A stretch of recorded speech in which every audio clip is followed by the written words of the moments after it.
Hi, this is Mike Cuddy. I'm here to talk to you about my latest project called the Fandango Project. This is actually the first project I've been posting up on YouTube in a while now. I have a backlog of projects I'll probably be getting up in the next few days. But this was a quick project that I did over the last, I think, 10 days or so, maybe 2 weeks. It was a very simple project, and I was basically looking at, again, at 538's, some of their data, looking at Fandango scores, and I looked at Rotten Tomatoes, Metacritic, and Fandango and saw how the movie ratings compared to each three of those movie review sites.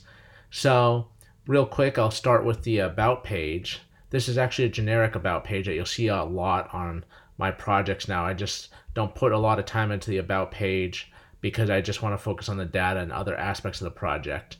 And before I talk about anything else, I'll just say that this is a Vue.js/Python project. It uses pandas. So if we go down to the server, Python, a lot of the processing back here happens with Python, and the client is all Vue.js. So I have it broken up by components and everything like that. So that's that. And now I guess let's look at the project. A simple thing. I know the picture's a little bit dark. It's in a movie theater. The background where I basically talk about this project, everything, and a basic review of the data where I have the Rotten Tomatoes average rating, professional and user, and Fandango stars. And so you can see here what the average rating of all the ratings are. Down here in this section, you can type in a movie name like Cinderella, and it pops up.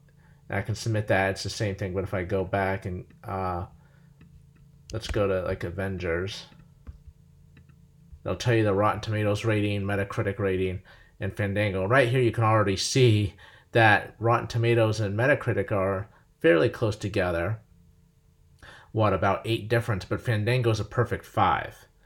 So then I have a graph portion right here, and you can see that Rotten Tomatoes and Metacritic, their averages are 3.04 and 2.94, but Fandango's is 4.09.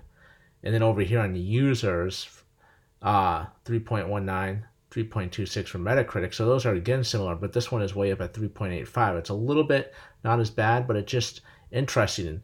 And down here, I have a whole section kind of talking about summary, where my key takeaway here is if you're going to see a movie, I wouldn't necessarily use Fandango in their reviews for see a movie. I would basically probably look at Rotten Tomatoes or Metacritic for their scores, and they'll go off Fandango because it's pretty apparent that you buy movie tickets off Fandango. It's almost like they have higher ratings because they want you to buy that ticket and they want to make money.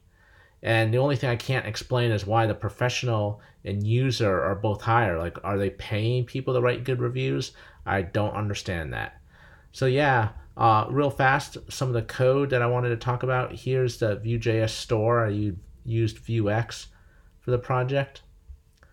And I have a graph card here as a component, and I pass in basically the different data and stuff like that using my getters and some actions as well.